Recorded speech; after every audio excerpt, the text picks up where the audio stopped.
On vous écoute les jeunes. Oui, ici, on doit dire à quel point est-ce que nous, on est petits par rapport à tout l'univers, et oui. peut-être même plus que tout l'univers. Ok. Du coup, la Terre, déjà, nous, on est minuscule par rapport à la Terre, et la Terre, par rapport au Soleil, elle est minuscule. Le Soleil, par rapport à d'autres étoiles, il est minuscule. Et le Soleil est aussi minuscule à l'échelle du système solaire, parce que toutes les planètes ensemble, c'est énorme. Le système solaire, lui, il est minuscule dans toute la galaxie.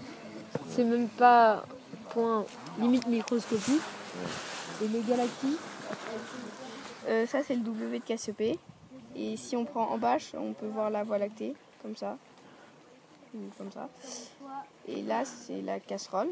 Mais en fait, c'est pas simplement une casserole, c'est aussi un ours. Que après, je vais raconter l'histoire. Et si on continue le manche de la casserole, ça fait Arcturus, une étoile plutôt scintillante. Enfin, assez scintillante. Et là, si on continue ici, qu'on met 5 fois cette longueur, on arrive à l'étoile polaire, qui fait un petit ours. Mais c'est dur à voir. Et du coup, elle veut une punition. C'est Zeus, il transforme Calista en ours, donc elle est plus la plus belle. Et Arcas, il grandit comme ça, et il devient aussi chasseur. Il chasse dans la forêt, il chasse tout plein d'animaux, et il chasse des ours. Et un jour, ça va arriver, il va poursuivre sa mère. Pour la tuer du coup. Sauf que Zeus, il veut pas voir ça, parce que c'était quand même une ancienne femme qu'il a aimée. Du coup, il va aussi le transformer en ours, et il va les envoyer les deux dans le ciel pour qu'ils soient immortels. C'est pour ça que l'étoile polaire, c'est la petite ours, Arcas, et la casserole, c'est la grande ours, Calista. Typiquement, les trois, ça on a dit, hein, les trois rois mages, chez nous ici, quand on parle en Amérique du Sud, les trois rois mages, ils s'appellent Stress Marias. Je sais pas. Stress Marias. Stress Marias. Ouais, bien joué, la Stress Marias, exactement, bravo. Ouais, les trois maris, ils les appellent là-bas. Donc ouais, des appellations un peu différentes. Alors comment c'est fait un télescope? C'est très simple, c'est avec deux miroirs. Deux miroirs seulement. Un grand miroir et un petit miroir. Il est où le petit miroir? Si vous regardez, le petit Là, je miroir vois il bien. est juste là, derrière ce D'accord. truc. Ah oui, il est en projection de boîte. D'accord. Et le grand miroir, c'est vous regardez à l'intérieur, vous voyez il y a un miroir. Il est un peu sphérique, j'imagine. Ouais. Oui, Et il renvoie tout sur le petit miroir. Oui. Et après dans la... On n'a rien besoin de vous expliquer. Pas celui-là, celui derrière l'arbre. Mais... Celui derrière l'arbre. Ouais. Donc maintenant que j'ai mis la netteté, on peut retourner à notre point de départ, puis calibrer le viseur. Ah oui, le rose, le rose derrière le pilon. Oui. Maintenant vous allez me dire comment est-ce qu'on bouge le télescope, parce que si on peut pas le vraiment bouger comme ça. Pied, là, il est posé, mais Mais l'incliner, le tourner, c'est possible. oui, justement. Ah, C'est avec ces vis, je sais pas si ça s'appelle des vis, mais moi j'appelle ça des vis. ok. Et ça bouge un tout petit peu le télescope, c'est vraiment pour être précis. Ah oui, ah oui. Et c'est sur deux axes, un qui est parallèle à l'équateur et un qui est pas parallèle à l'équateur, pour faire simple. Et pourquoi parallèle à l'équateur? C'est simple, parce que quand vous avez des étoiles dans le ciel, elles tournent. C'est pas les étoiles qui tournent, mais comme la Terre elle tourne, si vous mettez l'étoile dans le... si vous regardez l'étoile avec le télescope et que vous partez, vous revenez 2 minutes plus tard, l'étoile elle est plus dedans, elle est décentrée. À cause de la rotation de la Terre. Bien sûr. Et en ayant un axe qui est parallèle à l'équateur, on a besoin de toucher qu'un seul axe pour revenir à la position initiale. Ouais, c'est bien, c'est pas mal, ouais, effectivement. Ça va?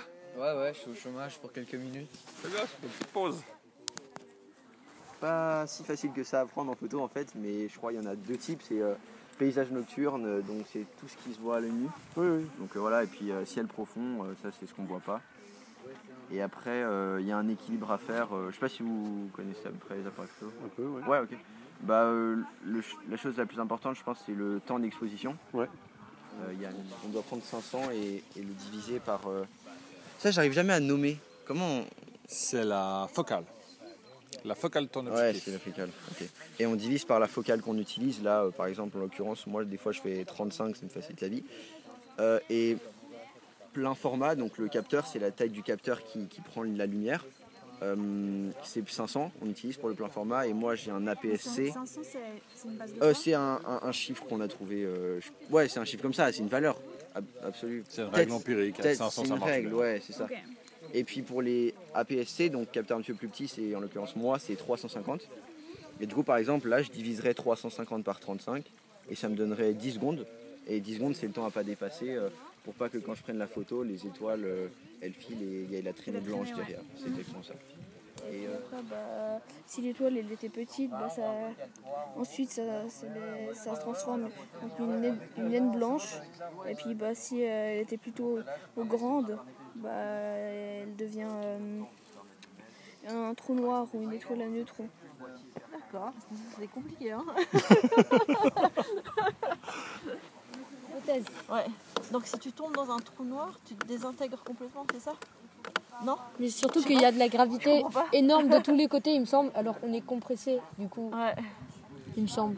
Pourquoi vous me regardez? Moi, je suis jamais allé. Non mais enfin, on aimerait savoir. Mais Déjà, on c'est va intéressant jamais parce que aller vous dans un dites trou dans un trou noir. En fait, on doit dire sur Non, un c'est trou une noir. question. Sur un trou noir. C'est plat. Parce qu'en vrai, c'est une sphère Ah, c'est une sphère. qui est représentée comme étant un trou, mais qui est vraiment une sphère, en fait. Oui, c'est ce qu'il me disait David. David, voilà. Ouais. Ouais, c'est ce qu'il me disait Excellent. David en fait. Ouais. Nice. Ah oui, non mais c'est passionnant, ouais, c'est sûr. Merci. C'était intéressant. Donc j'ai appris multivers, un autre Ouais. terme. Hein, un multivers.